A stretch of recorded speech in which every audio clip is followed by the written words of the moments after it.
अस्सलामु अलैकुम वरहमतुल्लाहि वबरकातुहू।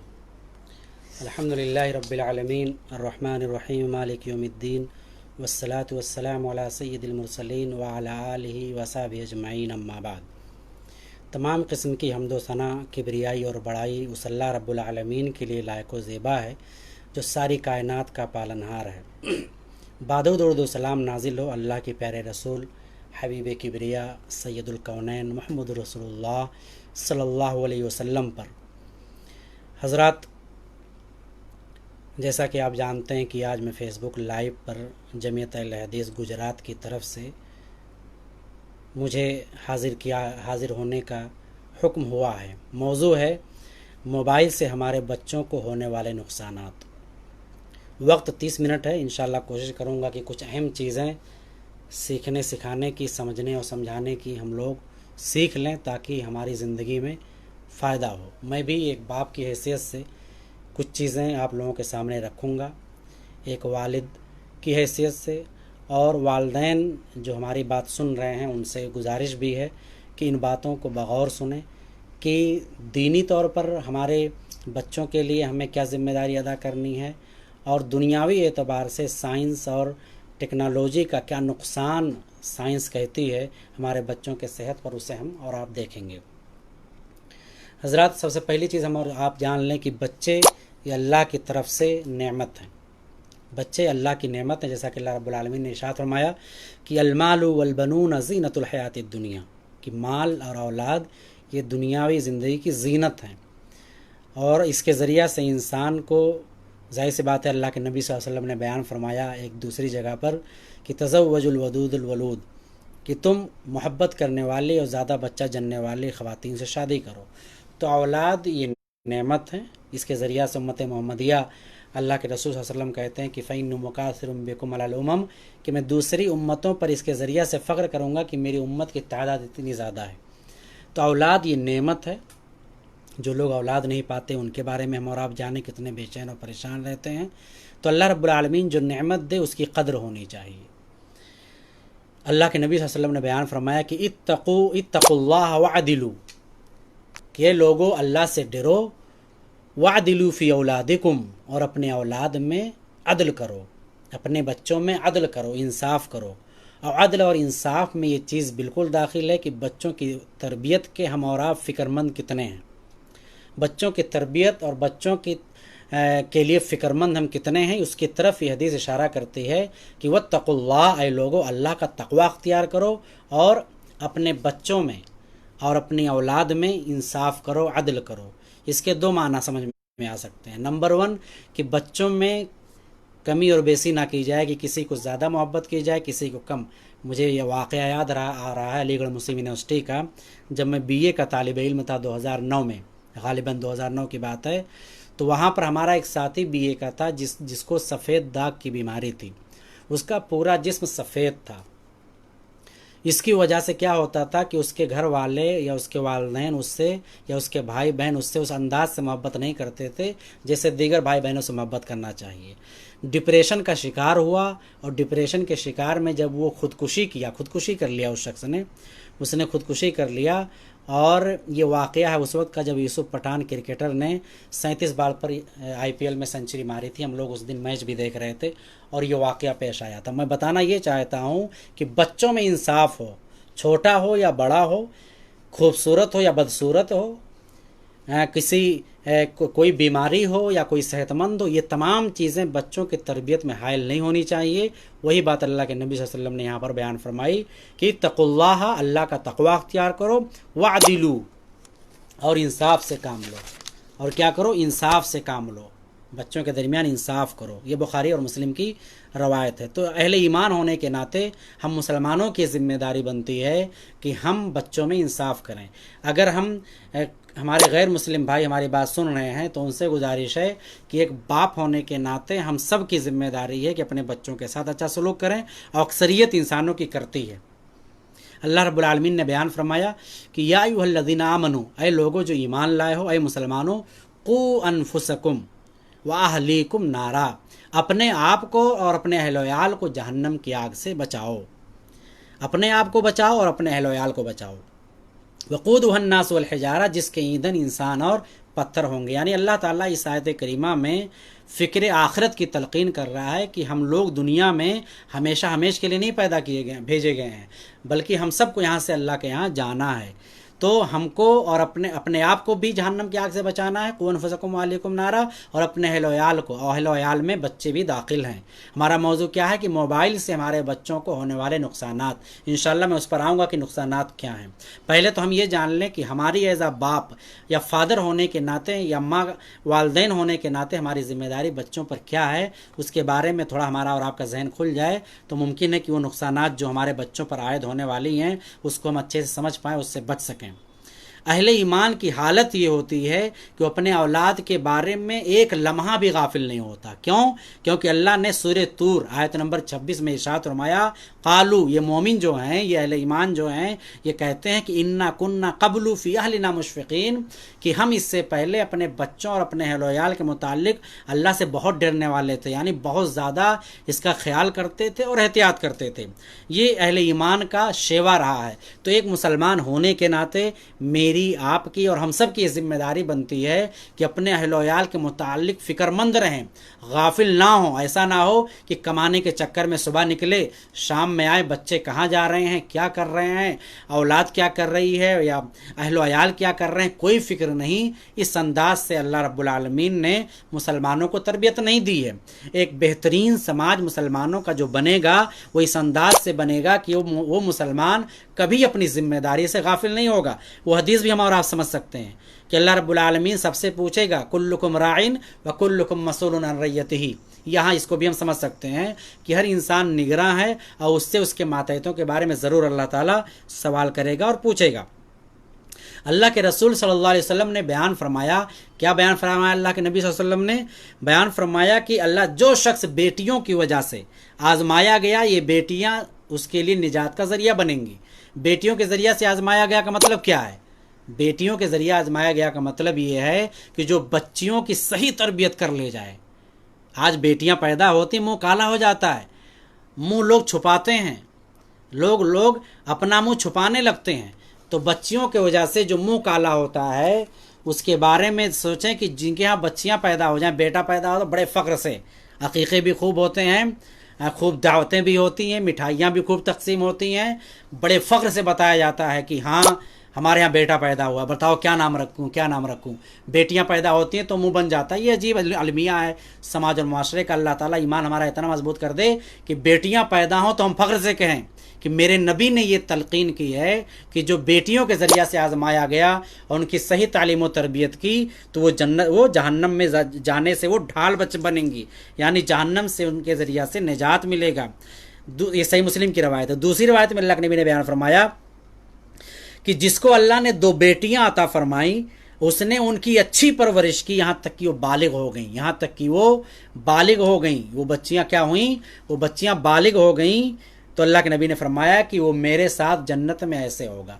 2 उंगलियों का अल्लाह के नबी ने इशारा फरमाया मिला करके कि जैसे ये 2 उंगलियां आपस में एक दूसरे से मिली हुई हैं, ऐसे वो हमारे करीब होगा। इसके बारे में 2 राय आती हैं कि आया रुतबे में या वो हमारे कुर्बत में, यानी मेयार देखें कि अल्लाह के नबी के करीब होने का मौका मिलेगा उस इंसान को जिसकी बेटियां हों और उसकी बेहतरीन तरबियत करे। तरबियत की फ़िक्र हज़रत ज़करिया अलैहिस्सलाम से हम लोग लें। हज़रत ज़करिया अलैहिस्सलाम किसकी तरबियत कर रहे हैं? उनकी निगरानी में कौन रह रही हैं? हज़रत मरियम अलैहिस्सलाम। हज़रत मरियम अलैहिस्सलाम हज़रत ईसा अलैहिस्सलाम की वालिदा मोहतरमा। क्या है? अल्लाह रब्बुल आलमीन ने बयान फरमाया, कुल्लमा दखल अलैहा ज़करिया मेहराब वजदा इंदहा रिज़्क़ा, कि जब हज़रत ज़करिया उस मेहराब में दाखिल होते, उस जगह में दाखिल होते तो क्या पाते? वहाँ पर रिज़्क़ पाते। उसमें वहाँ रोज़ी रखी होती, रिज़्क़ रखी होती, खाने पीने की चीज़ें रखी होती। क़ाल या मरियम, हज़रत ज़करिया अलैहिस्सलाम ने एक तरबियत करने के नाते, निगरानी करने के नाते क्या पूछते? वो पूछते, ए मरियम अन्ना लकी हादा, क़ालत, कि ए मरियम ये तुम्हारे पास कहाँ से आते? अन्ना लकी हाजा, ए मरियम ये चीज़ें, ये खाने पीने की चीज़ें तुम्हें कहाँ से मिल रही हैं? क़ालत, तो वो जवाब दी, हुआ मिन इंदिल्लाह, वो मेरे अल्लाह की तरफ से, वो अल्लाह की तरफ से है। इन्नल्लाह यरज़ुक़ु मन यशाउ बिग़ैरि हिसाब, अल्लाह ताला जिसे चाहता है बग़ैर हिसाब के रोज़ी अता फरमाता है। तो यहाँ पर हम और आप देखें कि हज़रत ज़करिया अलैहिस्सलाम हज़रत मरियम अलैहिस्सलाम की तरबियत क्या कर रहे हैं और पूछ रहे हैं कि कोई भी चीज़ अगर आपके पास आ रही है या आप सामने बच्चों के पास देख रहे हैं या जो आपके मातहत हैं उनके पास आप देख रहे हैं, तो हमारी और आपकी जिम्मेदारी बनती है कि हम उसके बारे में सवाल करें और पूछें उनसे सवाल करें और पूछें कि ये चीज़ कहाँ से आई। जैसा कि यहाँ पर हमने इस आयत में देखा, अल्लाह के नबी का बच्चों की तरबियत के मुतालिक क्या रवैया होता था, उसे हमें और आपको समझना होगा। कितना प्यारा और कितना निराला अंदाज होता था। आज क्या होता है कि हम कोई काम बच्चों को देते हैं तो बच्चों को डांटने लगते हैं, मारने लगते हैं, डांट फटकार करते हैं। अनस रज़ियल्लाहु अन्हु का वाक़या कितना मशहूर है। हज़रत अनस रज़ियल्लाहु तआला अन्हु कहते हैं कि मैं 10 साल तकरीबन नबी की खिदमत में रहा, उनकी तरबियत में रहा, और अल्लाह के नबी ने मुझे कभी डांटा नहीं और मुझे कभी मारा नहीं। कितनी बड़ी मिसाल है। अल्लाह के नबी रहमतुल लिल आलमीन है। अल्लाह के नबी क्या है? रहमतुल लिल आलमीन, सारे आलम के लिए रहमत। वो बच्चों के लिए कितने शफीक हैं। अल्लाह के नबी, वक्त का नबी, बच्चों पर इतना शफीक। कहते हैं कि एक मरतबा एक काम के लिए भूल गया तो अल्लाह के नबी खुद आए, याद दिलाए, कान थोड़ा सा पकड़कर मरो। कान भी इतनी तेज़ नहीं मरोड़ना है कि कान फट जाए। कुछ लोग होते हैं जो बच्चों का कान इतना तेज़ मरोड़ देते हैं कि कान ही फट जाता है। अल्लाह रहम करे। तो बच्चों की तरबियत में तमाम चीज़ें हमें और आपको देखनी चाहिए और ध्यान रखनी चाहिए। हजरात, मोबाइल के इस्तेमाल के बहुत सारे फ़वाइद हैं और नुकसानात भी बहुत हैं। मोबाइल के फ़ायदे भी बहुत हैं, नुकसानात भी बहुत हैं। मोबाइल फ़ोन का इस्तेमाल अगर हम बहुत ज़्यादा करते हैं तो चाहे वो बच्चे हों या बड़े, दोनों को नुकसान करेंगे। पबजी गेम देखते हैं, पबजी गेम के बारे में कितनी खबरें आती हैं कि गेम को रोकना, बड़े भाई ने रोका, छोटा भाई नाराज़ हुआ, चाकू से गला काट दिया। भिवंडी का वाक़या था। कुछ दिनों पहले मैंने फेसबुक अपने पेज पर उस वाक़े को डाला भी था। जान से मार दिया बच्चे ने, अपने भाई को जान से मार दिया। इसी तरह से जो लोग पबजी गेम खेलते हैं इस अंदाज से उसके अंदर घुस जाते हैं कि फिर उन्हें कुछ खबर नहीं रहती। फिर क्या होता है, वो चिड़चिड़ेपन का शिकार हो जाते हैं, उन्हें नींद नहीं आती, इंसोम्निया के शिकार हो जाते हैं, वो भूल के शिकार हो जाते हैं, भूल जाते हैं चीज़ों को। तो एक स्टडी मैं आप लोगों के सामने रखना चाहता हूँ। ये कोनन नेशनल यूनिवर्सिटी हॉस्पिटल, इनकी एक टीम थी। कोनम नेशनल यूनिवर्सिटी हॉस्पिटल की एक माहिरीन की टीम थी। उन्होंने कुछ रिपोर्ट तैयार की, कुछ बच्चों को मोबाइल फ़ोन दिया और एक रिपोर्ट तैयार की। वो रिपोर्ट मैं आप लोगों के सामने रखना चाहता हूँ। माहिरीन ने क्या किया कि 7 साल से लेकर 16 साल के लड़कों को, 7 साल से लेकर 16 साल के लड़कों को क्या किया, इनमें 12 लड़कों को, 7 साल से लेकर 16 साल के 12 लड़कों को टारगेट किया और उनके ऊपर तहकीक की। क्या किया, उन लड़कों को रोज़ाना 4 से 8 घंटे तक फ़ोन इस्तेमाल करने के लिए कहा। कितने घंटे तक? 4 से 8 घंटे तक। 12 बच्चों को दिया फ़ोन और कहा 4 से 8 घंटे तक इसका इस्तेमाल करो और अपनी आंखों से 8 से 12 इंच के फासले पर रखो। आज हम लोग मोबाइल कितने करीब करके देखते हैं, हाँ, उसमें एकदम मगन हो जाते हैं, बिल्कुल इतना करीब कि कुछ दिखता ही नहीं। कितने लोग हादसात का शिकार हो जाते हैं, कितने लोग ट्रेन के नीचे आ जाते हैं, कितने लोग एक्सीडेंट का शिकार हो जाते हैं, कितने लोग नाले में गिर जाते हैं, मौत हो जाती है। तो 8 से 12 इंच के फासले पर रखने को कहा। 2 महीने के बाद रिपोर्ट लिया। 12 लड़कों को जिनकी उम्र 7 से 12 साल की थी, 7 से 16 साल की थी, 2 महीने के बाद रिपोर्ट लिया, उन्हें मोबाइल दिया, कहा इस्तेमाल करो, 4 से 8 घंटा तुम्हें रोज़ाना इस्तेमाल करना है। और मोबाइल कहाँ रखना है? 8 से 12 इंच की दूरी पर और फासले पर उसे रखो। 2 महीने के बाद जब रिपोर्ट ली तो 12 बच्चों में से 9 बच्चों के अंदर भेंगेपन की शिकायत आई। भेगापन जानते हैं? आँख का तिरछा हो जाना, हम देख कहीं और रहे हैं, लगे कहीं और देख रहे हैं। तिरछा होना आँख का, भेगेपन की अलामात, इब्तिदाई अलामात ज़ाहिर हुई। क्या हुआ? उनके अंदर भेगेपन का 9 बच्चों में इब्तिदाई अलामात का ज़ुहूर हुआ, ज़ाहिर हुई। उन लोगों ने क्या नतीजा निकाला? उनका मानना ये था कि मुसलसल फ़ोन पर नज़र रखने की वजह से बच्चों की आँखें अंदर की तरफ मुड़ गईं। हम लोग देखते हैं कि जब ज़्यादा मोबाइल देखो तो ये एरिया धंसने लगता है, ये एरिया अंदर की तरफ वो आँखें मुड़ गईं। उसके बाद बिलाखिर क्या हुआ कि वो भेंगेपन का शिकार हो गई। ये कोन्नम नेशनल यूनिवर्सिटी हॉस्पिटल, एक आर्टिकल में पढ़ रहा था, उस आर्टिकल में ये दिया हुआ था कि माहिरीन ने क्या किया। माहिरीन ने क्या किया, सोचें कि 7 से 16 साल के बच्चों में दिया, 9 बच्चों की शिकायत आई भेंगेपन की। फिर क्या हुआ कि उन बच्चों से मोबाइल फ़ोन ले लिया गया, तो कुछ दिनों के बाद वो जो चीज़ें अलामात ज़ाहिर हुई थी वो अलामात दूर हो गई। वो अलामात क्या हुआ, दूर हो गई। यानी अगर हमारे बच्चों की आदत है तो अपने बच्चों को बचा सकते हैं, अपने बच्चों को बचा सकते हैं। अब बचाया कैसे जाए, सवाल बहुत बड़ा ये उठता है कि बचाएं कैसे बच्चों को। बच्चे मोबाइल क्यों देखते हैं? आज क्या होता है कि बच्चे अगर रोने लगते हैं तो माँ बाप क्या चाहते हैं, बच्चे को दे दें, वो चुप हो जाए। नहीं, ये गलत है। हमको अपने बच्चों को वक्त और टाइम देना चाहिए। हमने अभी सुना हदीस कि अल्लाह के नबी ने कहा कि जो बच्चों की तरबियत करेगा वो हमारे साथ कैसे होगा, हमारे साथ बगल में जन्नत में होगा। जो बच्चियों की तरबियत करेगा वो जहन्नम में जाने से वो बचेगा। तो हमें और आपको ये देखना चाहिए कि क्या हम वो हक अदा कर रहे हैं। ठीक है, हम ऑफिस में काम करते हैं, हम जॉब करते हैं, या हम बाहर निकल करके मेहनत मजदूरी करते हैं, बच्चों को कौन टाइम देगा? बच्चों के लिए ज़रूर कमाते हैं, अच्छी बात है, बहुत अच्छी बात है, लेकिन बच्चों को टाइम भी हमें और आपको देना होगा। बच्चों को हमें और आपको टाइम देना। अगर वो खेलने के लिए वक्त मांग रहे हैं, मेरा बेटा खुद एक दिन बोला, अब्बू हमेशा मोबाइल में बिजी रहते हैं, कुछ ऑफिशियल काम बहुत ज़्यादा उसमें देखना पड़ता है।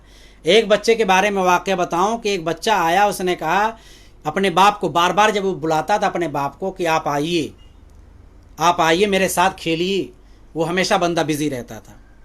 तो उसने पूछा अपने वालिद से कि ये बताइए आपके ऑफिस आपको कितना पैसा देती है एक दिन के जॉब की? तो बाप ने मान लीजिए बताया कि 10,000, मान लीजिए बिलफर्ज, कितना बचाया मुझे याद नहीं है, मान लीजिए कि 10,000 वो देती है रोज़ का। बच्चे ने क्या किया, कुछ दिनों के बाद फिर बच्चा आया और अपने बाप को 10,000 जमा करके दिया और कहा, वालिद मोहतरम, मेरे वालिद मोहतरम, आप मेरे साथ सिर्फ 2 घंटा खर्च कर दीजिए, मैं 10,000 जो आपकी ऑफिस देती है मैं आपको देता हूँ। ये सोचकर वो बाप हक्का बक्का रह गया कि बच्चों को इतनी ज़रूरत है। आज हम और आप देखें कि अपने बच्चों को हम टाइम नहीं दे पाते, ये हमारा जुर्म है, इसके गुनहगार हम और आप होंगे, वालिदैन इसके जिम्मेदार होंगे। बच्चे अगर खेलने के लिए वक्त मांगे, खेलने के लिए वक्त ना भी मांगे तब भी आप दीजिए, क्योंकि बच्चों को भी चाहिए कि उनके साथ कोई खेलने वाला हो। हाँ, हम लोग पढ़ते थे टिक टिक घोड़ा, टिक टिक घोड़ा, कैसा था वो मेरा घोड़ा। बाप घोड़ा बन जाए, बाप गोद में उसे उछाले खिलाए, बाप वक्त निकाल करके अपने बच्चों को ले जाए, उनकी तरबियत करे, उनके साथ खेले, बीवी बच्चों को वक्त दें, टाइम दें। आज देखिए कि घरों का माजरा कि बीवी बच्चों के लिए हमारे पास टाइम नहीं है, जिसकी वजह से क्या होता है कि बच्चे मोबाइल नहीं देखेंगे तो क्या देखेंगे, उन्हें एक दूसरे की एक्टिविटी दिखती है, उनमें कई चीज़ें उनको नज़र आती हैं, तो उनका दिल मोबाइल की तरफ माइल होता है, तो उसकी तरफ माइल होते हैं और वो देखते हैं। माहिरीन का कहना है कि मोबाइल जो हम और आप पकड़ा देते हैं बच्चों को ना, पकड़ा देते हैं, उसका नुकसान तो एक वाक़या मैंने बताया, डॉक्टरों की माहिरीन की टीम का मैंने एक वाक़या बताया।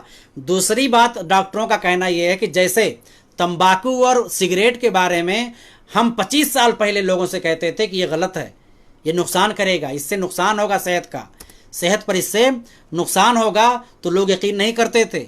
आज क्या हुआ, कितने लोग सिगरेट और तंबाकू के कैंसर से मर रहे हैं, कितने लोग। आज जब माहिरीन बतलाते हैं कि इसके नुकसानात बहुत हैं, तो आज हमारे पास मौका, टाइम नहीं, वक्त नहीं, लेकिन 20 साल के बाद एहसास होगा काश हमने उस वक्त लोगों की बात मान ली होती और अपने आप को बचा लिया होता। समझ रहे हैं? तो मोबाइल के अंदर मुख्तलिफ किस्म के रेडिएशंस निकलते हैं, उन रेडिएशन का असर बहुत ज़्यादा पड़ता है बच्चों पर। इसके नुकसानात की तफसील देखें कि हेल्थ हज़ार्ड क्या क्या तकलीफ़ें होती हैं, क्या क्या तकलीफ़ें हो सकती हैं। जिस्म पर मोबाइल के जो रेडिएशन हैं वो बड़े ख़तरनाक होते हैं। फ़ोन जो हम लोग करते हैं, खट से फ़ोन लग गया, हम यहाँ मौजूद हैं, सऊदीया से फ़ोन आ गया, हम यहाँ मौजूद हैं, अमेरिका से फ़ोन आ गया, हम यहाँ मौजूद हैं, बच्चे गांव में मौजूद हैं, फ़ोन आ गया। तो ये फ़ोन जो आता है इतने आसान से, ना समझे कि वो एक डब्बा है और फ़ोन लग गया, नहीं, उसमें बाकायदा उसके क्या क्या लवाजिमात होते हैं, कितनी नेटवर्क कैच किए जाते हैं, क्या क्या चीज़ें उसमें असरअंदाज होती हैं, मकनातीसी ताकतें कितनी होती हैं, कितने रेडिएशंस निकलते हैं, कितनी रोशनियाँ निकलती हैं जिससे हम और आप स्क्रीन पर देखते हैं, हाँ क्या क्या चीज़ें होती हैं। तो एक इल्मी मुताला किया गया, क्या किया गया कि जिस्म पर मोबाइल के रेडिएशंस का असर क्या क्या पड़ता है। The journal of the American medical association, the journal of the American medical association ने एक मुताला किया कि जिस्म पर इसके नुकसानात क्या क्या होते हैं, उसको बयान किया। क्या किया कि दिमाग के अंदर एक्टिविटीज़ पर क्या असर पड़ता है। दिमाग के अंदर जो दिमाग हम यूज़ करते हैं, ये दिमाग जिससे हम और आप सोचते हैं, यही दिमाग जिससे हम और आप सोचते हैं कि कहाँ से हम पैसा कमाएं कि हम फ्लैट खरीद लें, कहाँ से हम पैसा कमाएं तो अपनी दौलत को मजबूत कर लें, कहाँ से हम और आप ज़्यादा से ज़्यादा पैसा कमा सकें, स्टेटस बेहतर बना सकें, बच्चों का मुस्तकबिल कैसे अच्छा कर सकें। इस दिमाग की एक्टिविटी पर इसका कितना असर पड़ता है। नंबर 1 उन्होंने पहली स्टडी ये पेश की कि नॉन मैलिग्नेंट ट्यूमर होता है। नॉन मैलिग्नेंट ट्यूमर यानी गैर मुहलिक ट्यूमर, बहुत ख़तरनाक ट्यूमर नहीं लेकिन गैर मुहलिक ट्यूमर पैदा होता है जो क्या होता है कि बच्चों में ये ज़्यादा होता है। ये बच्चों में ज़्यादा होता है। ये असर किस पर पड़ता है, कान पर, कान के आज़ाबें और ब्रेन के और दिमाग के, इस पर असर पड़ते हैं इसके रेडिएशंस के। नंबर 2 दूसरी स्टडी इनकी ये थी कि इससे कैंसर होता है। WHO ने कहा, World Health Organization United Nation का जो एक आलमी सेहती इदारा है, उसने क्या कहा कि खून का रेडिएशन जो है उससे कार्सिनोजेनिक होता है। कार्सिनोजेनिक यानी उससे कैंसर हो सकता है। कैंसर उससे हो सकता है जो हम रेडिएशन मोबाइल के निकलते हैं। WHO कहती है कि बच्चे जो होते हैं वो बड़ों से 60% ज़्यादा, यानी जो नुकसान हमें और आपको होगा उससे 60 गुना ज़्यादा किसके अंदर होता है, बच्चों के अंदर। बच्चों को जिन्हें हम और आप चुप करने के लिए मोबाइल थमा देते हैं, उन बच्चों के अंदर इस्लामी तालीमात हमने सुनी और उन तालीमात की में हम कहाँ पर हैं ईमान के। और दूसरी बात, सेहत के एतबार से, साइंस और टेक्नोलॉजी के हिसाब से या मेडिकल डॉक्टरों की माहिरीन डॉक्टरों के हिसाब से और वर्ल्ड हेल्थ ऑर्गेनाइजेशन आलमी सेहती इदारे के एतबार से उसके नुकसानात क्या हैं। ये स्टडी किसकी है, the journal of the American medical association की। क्या कहते हैं कि ये 60% ज़्यादा असर करता है बच्चों पर ये रेडिएशन। क्यों ज़्यादा असर करता है, हम और आप खुद गौर करें कि बच्चों का स्किन कमज़ोर होता है, बच्चों के दिमाग की हड्डियां कमज़ोर होती हैं। हम लोग कहते हैं ना कि बच्चे का देखो यहाँ दब रहा है, यहाँ पिलपिला है, हाँ उनका हाथ टूट सकता है, हड्डियां कमज़ोर होती हैं क्योंकि डेवलपिंग स्टेज में होती हैं वो चीज़ें, अभी वो और बढ़ेंगी, मजबूत होंगी। तो हम और आप बहुत खुश होते हैं, माशाल्लाह मेरा बेटा यहाँ से यहाँ पहुँच गया। लेकिन हमारा बेटा यहाँ से जब यहाँ पहुँचा, उसके दरमियान हमने उस बच्चे की तरबियत में मोबाइल का कितना ख़तरनाक नुकसान हमने अपने बच्चों को पहुँचाया, उससे हम और आप गाफिल हैं। बिल्कुल वैसे ही जैसे 30 साल पहले सिगरेट पीने वाले और तंबाकू खाने वाले गाफिल थे, वो आज नतीजा भुगत रहे हैं। अल्लाह हम सबको बचाए इससे। बच्चों का दिमाग हल्का होता है, स्किन उसके हल्के होते हैं, उसके टिश्यूज जिससे जिस्म की नशोनुमा होती है वो कमज़ोर होते हैं, जिसकी वजह से हड्डियां कमज़ोर होती हैं। इसलिए 60% ज़्यादा बड़ों से बच्चों पर असर पड़ता है। नंबर सी, तीसरी चीज़ उन्होंने नंबर 1 नॉन मैलिग्नेंट ट्यूमर हो सकता है, नंबर 2 कैंसर भी हो सकता है, जैसा कि WHO ने कहा कार्सिनोजेनिक ये होता है इसका रेडिएशन। बच्चे 60% ज़्यादा खतरनाक तौर पर ये ऑब्जॉर्व करते हैं अपने अंदर। सी, इफेक्ट द ब्रेन, ये ब्रेन को किस अंदाज से इफेक्ट डालता है। जो दिमाग के अंदर इलेक्ट्रोरल बॉन्ड होता है, इलेक्ट्रिसिटी जो होती है कि दिमाग जब कोई चीज़ सोचता है, जैसे मैंने अपने हाथ को दिमाग पर रखा तो ये काम दिमाग ने किया, पहले दिमाग ने किया कि हाथ को हिलाना है, बोलना है, मुंह से हम बोल रहे हैं, ये दिमाग काम कर रहा है। मैं मोबाइल को टच कर रहा हूँ, ये दिमाग कह रहा है कि वहाँ हाथ को ले जाओ। तो ये मोटर नर्व जो हैं दिमाग के अंदर, ये सारी बहुत तेज़ एक्टिव हो जाती हैं। 2 मिनट अगर बच्चा इस्तेमाल कर ले, 2 मिनट के लिए, जो हम फ़ोन करते हैं ना कि बच्चे को दो, कान में लगाए, बड़ी खुशी से कहते हैं कि बच्चे को दो, थोड़ा उसका गूंगा सुनो, हाँ अम्मू अब्बू क्या कहता है वो सुनो। तो 2 मिनट के लिए अगर हम बच्चे को मोबाइल दे रहे हैं तो 2 मिनट के अंदर हमारे दिमाग की एक्टिविटी को हिला देता है वो पूरा। ये फ़ोन जो है हमारे बच्चे के दिमाग की सारी एक्टिविटी को हिला देता है। इसके नुकसानात क्या क्या हैं। लर्निंग एबिलिटी, सीखने की जो सलाहियत है, बच्चे क्या करते हैं, सीखते हैं, सुनते हुए सीखते हैं। आप उन्हें समझाओ, माएँ दुआएं याद करा देती हैं, बहुत अच्छा लगता है। रब्बना आतिना फिद दुनिया हसना व फिल आखिरति हसना वक़िना अज़ाबन्नार जब बच्चा पढ़ता है, बड़ी खुशी होती है जब बच्चा कहता है अल्लाहुम्मा बिस्मिक आमूतु तो आया। तो ये बच्चों को जो सीखने का वक्त होता है ये सब खराब हो जाता है, लर्निंग एबिलिटी पर असरअंदाज होता है, एकेडमिक्स बच्चों के खराब हो जाते हैं। अगर बच्चा पढ़ने वाला है, पढ़ने वाला बच्चा है, तो उसके एकेडमिक रिजल्ट खराब हो जाते हैं। वो पढ़ता फिर नहीं है, वो मेहनत नहीं करता। मोबाइल लाओ, अब्बू घर आ गए मोबाइल, अब्बू घर आ गए मोबाइल, अम्मा बेटा रो रहा है मोबाइल दे दो, खाना बनाना है मोबाइल दे दो। क्यों क्यों? उसकी वजह यह है कि हम और आप बच्चों के लिए इंतज़ाम नहीं करते। खिलौना लेकर के नहीं आए। फ्लिंटो बॉक्स करके एक बहुत बेहतरीन सिस्टम इन लोगों ने बनाया है बच्चों को मोबाइल से हटाकर खिलौने के ज़रिया पढ़ाने का। फ्लिंटो बॉक्स हम नहीं खरीद सकते। हम बच्चे के कमाने के लिए इतनी मेहनत करते हैं कि 10-10 हज़ार, 1-1 करोड़ का नुकसान कर डालते हैं। लेकिन उसी बच्चे की तरबियत के लिए फ्लिंटो बॉक्स जो एक कंपनी है, मैं कंपनी का प्रचार नहीं कर रहा, लेकिन मैंने फ्लिंटो बॉक्स देखा, बड़ा महंगा होता, मैं ख़रीद नहीं पाया। हालांकि ख़रीदने की कोशिश है, इंशाल्लाह ख़रीदूंगा। तो उसका असर देखें कि फ्लिंटो बॉक्स जो 3-4 हज़ार में इतनी चीज़ें बच्चे को दे देता है कि दिन भर अगर वो उठे तो दिन भर वो इसी में मगन रहे। अपनी अहलिया को या अपने बच्चों की अहलिया माँ को समझाएं कि वो किस अंदाज से बच्चों को खिलाए। सबसे बड़ी कमी जो मुझे लगती है, इतने तकरीबन 32 साल मेरी उम्र होगी, इस दौरान जो मैंने जाना और पाया ये कि हम लोग बच्चों के खेलने कूदने का इंतज़ाम नहीं करते। उनके खेलने का जो इंतज़ाम होना चाहिए वो हम नहीं करते। अब बच्चे को, मान लीजिए बच्चे की छुट्टी हुई तो रोज़ाना नहीं तो हफ्ते में एक दिन तो हम घुमाने ले जाएं। बच्चे के पास हम कम से कम 1 घंटा दो दें। हाँ, इसी तरह से इनएप्रोप्रिएट बिहेवियर, बच्चा चिड़चिड़ेपन का शिकार हो जाता है। मोबाइल बहुत ज़्यादा जब देते हैं तो बच्चा चिड़चिड़ेपन का शिकार हो जाता है। इसी तरह से जो बच्चे पढ़ने वाले हैं उन पर असर क्या होता है, माल प्रैक्टिस इन एग्ज़ाम। वो एग्ज़ाम में मेहनत नहीं करते, वो नकल करते हैं, चोरी करते हैं, क्योंकि उनका दिमाग कन्वर्ट हो गया, किधर चला गया, मोबाइल की तरफ। अब वो पढ़ाई पर फोकस नहीं कर पा रहे हैं, वो तालीम पर फोकस नहीं कर पा रहे हैं। तो उनके तालीम पर उनका असर आ रहा है, तालीम पर उसका असर आ रहा है, जिसकी वजह से क्या होता है, लर्निंग एबिलिटी ख़राब होती है, सीखने और समझने की सलाहियत ख़राब होती है बच्चों की। इसी तरह से एकेडमिक्स ख़राब होते हैं, पढ़ाई में दिलचस्पी नहीं लेता, इनअप्रोप्रिएट बिहेवियर उसके ख़राब हो जाते हैं, उसका सलूक ख़राब हो जाता है, चिड़चिड़ेपन का शिकार। फिर वालिदैन कहते हैं बेटा ज़बान लड़ाता है, बेटा ये करता है, बच्चा ये करता है, या माल प्रैक्टिस इन एग्ज़ाम, वो मेहनत से पढ़ाई नहीं करता। ये सब डिस्टर्ब होते हैं, ये सारी चीज़ें ख़राब होती हैं।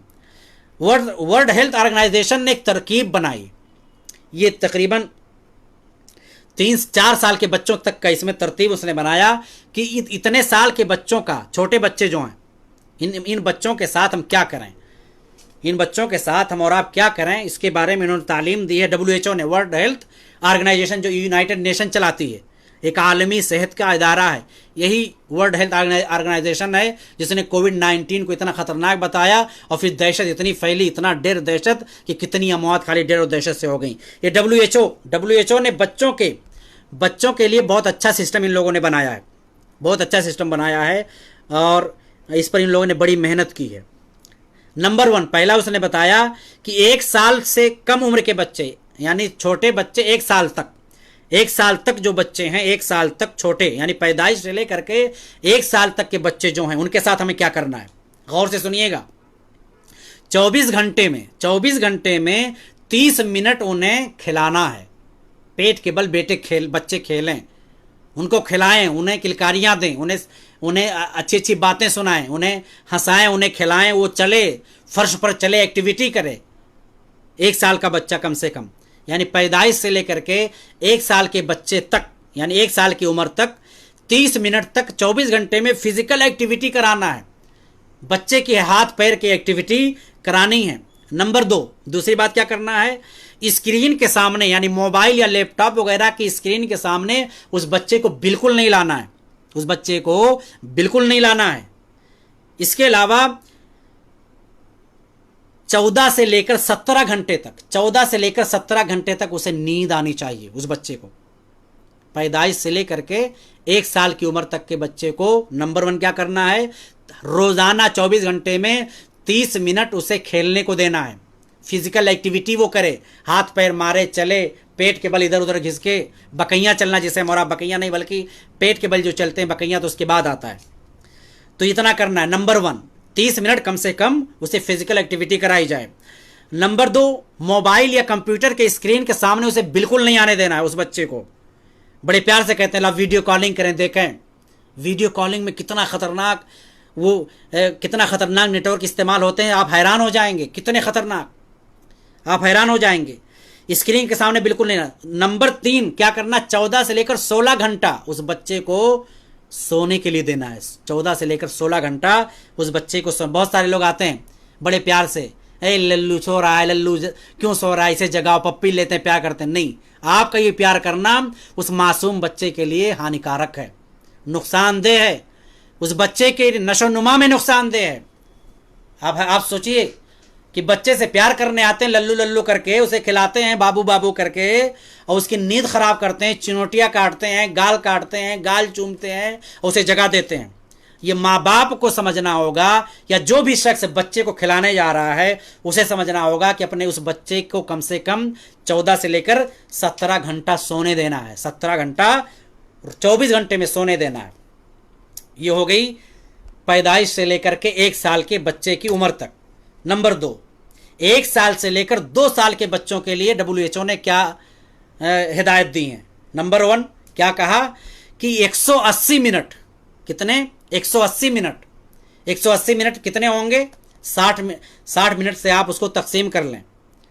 180 मिनट यानी 60 60 120 और 60 यानी 3 घंटे, 60 60 120, 180 मिनट, 180 मिनट कितना हुआ, 60 मिनट का 1 घंटा, 120, 3 घंटे। पहले बच्चे को हमने कितना दिया, 30 मिनट दिया, जो पैदाइश से लेकर के 1 साल तक। अब 1 साल से लेकर के 2 साल की उम्र के बच्चों, 1 साल से लेकर 2 साल तक की उम्र के बच्चों को क्या करना है, हमें उसे वक्त देना है खेलने का, फिजिकल एक्टिविटी करने का, कूदने फादने का, उसे देना है। कितना देना है, 3 घंटा। कितना, 3 घंटा उसे खेलने को देना। 180 मिनट, 60 मिनट स्क्रीन पर दे सकते हैं, यानी मोबाइल वगैरह के सामने वो 60 मिनट तक रह सकता है। 60 मिनट भी नहीं रखना चाहिए हमको। 1 घंटे तक, अगर जैसे आज बच्चों को मोबाइल दे दिया जाता है, 2-2 घंटे 3-3 घंटे बच्चे टॉम एंड जेरी देख रहे हैं, गेम देख रहे हैं, अलग अलग वीडियोस देख रहे हैं, खेलने कूदने के वीडियोस देख रहे हैं। तो WHO ने कहा कि अगर देना ये बहुत ज़्यादा ज़रूरी हो गया बच्चे को देना, तो कितनी देर तक देना है, 60 मिनट तक, 60 मिनट तक देना है। मैं बात ख़त्म करने वाला हूँ, मेरा दर्स ख़त्म होने वाला है, बस मैं कंक्लूजन में आ रहा हूँ, ख़त्म कर रहा हूँ। 60 मिनट तक स्क्रीन के सामने उसे रख सकते हैं, लेकिन फिर भी मेरा मानना है कि बिल्कुल नहीं रखना है आपको और हमको, अपने बच्चों को, 1 साल से 2 साल के बच्चों को। बस प्यार करिए उनको और नींद उनकी 11 से 14 घंटा उन्हें सोना है।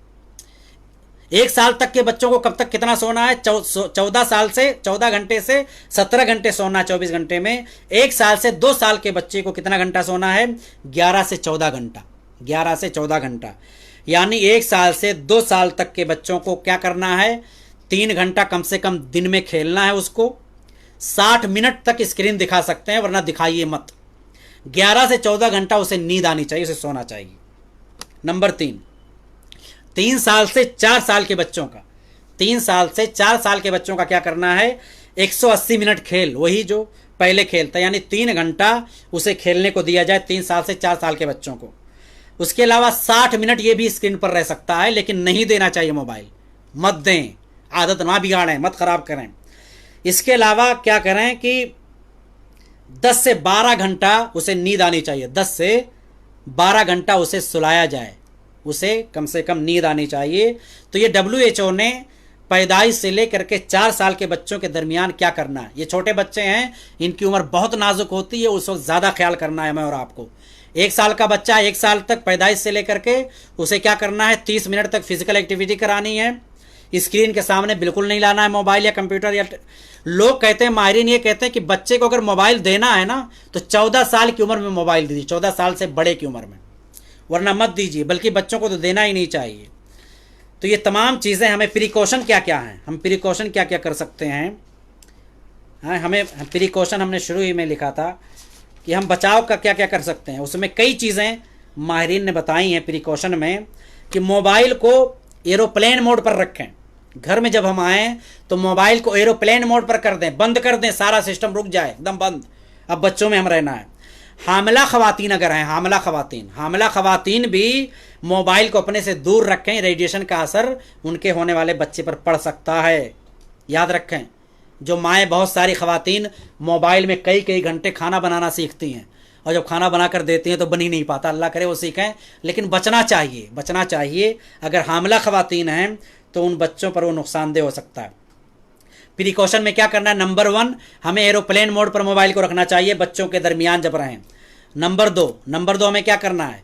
नंबर 2 में करना है कि वायरलेस नेटवर्क जितने हैं, वायरलेस नेटवर्क सबके डिवाइस को बंद कर दिया जाए। जैसे बहुत सारे लोग आज चलन चल गया वाईफाई लगाने का। क्या ज़रूरत है वाईफाई लगाने की जब आपके मोबाइल में है ऑलरेडी? तो वाईफाई अगर लगा रहे हैं तो बच्चों के पास वो कनेक्शन बिल्कुल बच्चों से दूर रखें उसको ऑफ कर दें बल्कि बच्चे को दरमियान ऑफ कर दें, बंद कर दें। फैमिली को रेडिएशन से आपको बचाना है। इसी तरह से नंबर 3, वाईफाई का इस्तेमाल कम करें। उस वक्त ज़रूर बंद कर दिया करें जब उसका राउटर सोते वक्त ज़रूर बंद कर दिया करें। रात में जब आप सोएं तो उस वक्त ज़रूर बंद करके सोएं। मोबाइल भी बंद करके सोना चाहिए। अगर नहीं बंद करना है तो दूर रखो। कभी कभी अचानक जब रात में किसी का फ़ोन आ जाता है, इंसान घबरा जाता है बिल्कुल। और दिल के मरीज़ लोग अगर हैं तो उनका हार्ट अटैक भी हो सकता है। क्योंकि जब नॉर्मल लोग, हम और आप जब जवान एकदम, किसी का फ़ोन रात में अगर आगे घंटी इतनी तेज़ बजती सब डर के उठ जाते हैं। तो इससे सोचें बीपी पर कितना ज़बरदस्त असर पड़ेगा। दिमाग इंसान का फट भी सकता है। अगर दिल का मरीज़ है, दिल फट सकता है। नंबर 3, स्पीकर फ़ोन का इस्तेमाल करें। स्पीकर फ़ोन देखते हैं ना मोबाइल में स्पीकर फ़ोन का इस्तेमाल कितने लोग करते हैं? बहुत कम लोग। कब करते हैं? जब उनकी बात को दूसरे को सुनाना होता। नहीं, अपने कान को और अपने आप को, अपने दिमाग को उससे बचाना है, उसके रेडिएशन से। तो आप क्या करें? जब भी बात करें स्पीकर ऑन करके बात करें ताकि मोबाइल आपसे दूर रहे, कम से कम दूर रहे, कुछ इंच दूर रहे, कुछ फीट दूर रहे। इसी तरह से बच्चों को बिल्कुल उससे बचा कर रखें। जो बच्चे हैं छोटे, उनको उससे दूर रखें जब भी बात करें। बहुत लाड और प्यार में दादी दादा और नानी नाना या अब्बा जो बाहर हैं वो कहते हैं कि बच्चे के तो नहीं, दूर से देख लो, वीडियो कॉल करके दूर से देख लें, ज़्यादा बातचीत ना करें, बच्चे पर असर पड़ेगा। नंबर 6, गोद में अगर बच्चा हो तो फ़ोन बिल्कुल ना, फ़ोन पे बात करें। बहुत सारे लोग एक गोद में बच्चे लिए हुए हैं और दूसरी तरफ बात चल रही है। ये तरीका सही नहीं है। ये बच्चों पर असर करेगा, रेडिएशन उसका नुकसान करेगा। इसी तरह से ऑल डिवाइस मैन्युफैक्चरर्स जो हैं वो कहते हैं, जो मैन्युफैक्चरर्स कंपनियां हैं, ये जो डिवाइसें बनाती हैं, वो अपने मैन्युफैक्चर डिवाइस में लिखे रहते हैं बाकायदा। क्या लिखे रहते हैं?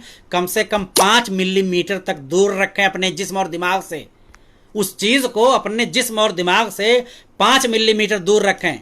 आईफोन का क्रेज़ है ना, आईफोन आज स्टेटस नापा जाता है आईफोन से।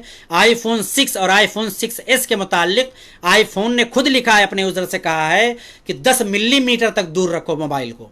कितना? 10 मिलीमीटर उसे अपने आप से दूर रखो। तो ये प्रिकॉशंस हैं।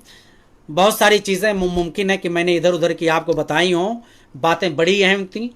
मुमकिन है कि एक तालिब इल्म होने के नाते उस अंदाज से चीज़ें आपको नहीं बता पाया हूँ, लेकिन ओवरऑल जितनी बातें बताया हूँ बड़ी अहम हैं। उन तमाम बातों को हम और आप ज़हन नशीन रखें। ये वीडियो मैं गुजारिश करूँगा जमीयत अहले हदीस गुजरात से कि वीडियो अगर महफूज होकर के यूट्यूब पर आ जाए ताकि आसानी से और लोग देख सकें तो और अच्छी बात होगी, और इसे पब्लिश भी करें ताकि ज़्यादा से ज़्यादा लोगों तक पहुँचे। मैं जितने लोग देख रहे हैं, तकरीबन 125 लोग हाईएस्ट तक पहुँची थी हमारे सामीन की रिपोर्ट। 98 लोग देख रहे हैं और उसमें लगातार अब्दुर्रहमान भाई वगैरह, शाहफाज सनाबली और शेख निसार सनाबली हफिज़ुल्लाह वगैरह देख रहे थे। सबसे मैं दुआ का दरख्वास्त करता हूं कि हमारे लिए दुआ करें और इस तरह के प्रोग्रामों के ज़रिए से लोगों में बेदारी लाएं। जमीयत अहले हदीस गुजरात के जनाब अब्दुल वहाब साहब से भी मैं उनका शुक्रिया अदा करता हूं कि उन्होंने मुझ कमिल में नाचीज़ को मौका दिया यहाँ पर बोलने का। साकिब भाई जो नडियाड के हमारे दोस्त हैं, उनका भी शुक्रगुजार हूँ कि जिन्होंने इस प्रोग्राम को ऑर्गेनाइज़ किया। और अल्हम्दुलिल्लाह ये प्रोग्राम अपने इख्तिताम को पहुँचने वाला है। तमाम सामीन का दिल की गहराइयों से शुक्रगुजार हूँ और दुआ करता हूँ अल्लाह सबको दुनिया आखिरत की भलाई अता फरमाए। औलाद हों तो उन औलाद की अच्छी तरबियत करने की तौफीक बख्शे, जिन्हें औलाद ना हो अल्लाह उन्हें नेक और सालेह औलाद अता फरमाए। हम सब लोगों को मिलकर एक बेहतरीन समाज बिल्ड करना है। बेहतरीन समाज तभी तैयार होगा जब हमारी नस्लें मजबूत होंगी, नस्लों का दीन मजबूत होगा। मैं उलमा तबके से बार बार कहता हूँ कि हमें और आपको चाहिए कि अपने बच्चों को दीनी ज़ेवरात से ज़रूर आरास्ता करें, दीनी तालीमात से, क्योंकि उलमा वरसतुल अंबिया का जो पैगाम अल्लाह के नबी ने दिया कि उलमा अंबिया के वारिस हैं, तो अंबिया के वारिसीन की एक फ़ौज तैयार होनी चाहिए। कौन सी फ़ौज? तालीम हासिल करने की, तरबियत करने की, सीखने सिखाने की, आखिरत की फ़िक्र कराने की, चीज़ों को बताने की। तो उलमा तबका से मेरी गुजारिश है कि आप अपने बच्चों को दीनी तालीमात ज़रूर दें, क्योंकि बहुत सारी खबरें हम लोगों को मिल रही हैं कि उलमा तबका अपने बच्चों को असरी तालीम में ज़्यादा डाल रहे हैं दीनी तालीम को छोड़कर। दीनी तालीम दीजिए, अव्वलीन हो, उसके बाद असरी उलूम में लाइए, जो कोई रोकता नहीं है, और बल्कि असरी उलूम में उनकी ज़रूरत भी है, लेकिन कब? जब दीनी तालीमात के ज़ेवर से आरास्ता और पैरास्ता हों। नाजरीन, बहुत बहुत शुक्रिया। इसी के साथ मैं अपनी बात ख़त्म करता हूँ। रब्बुल आलमीन हम सबको नेक अमल करने की तौफीक बख्शे। अस्सलामु अलैकुम वरहमतुल्लाहि वबरकातुहू।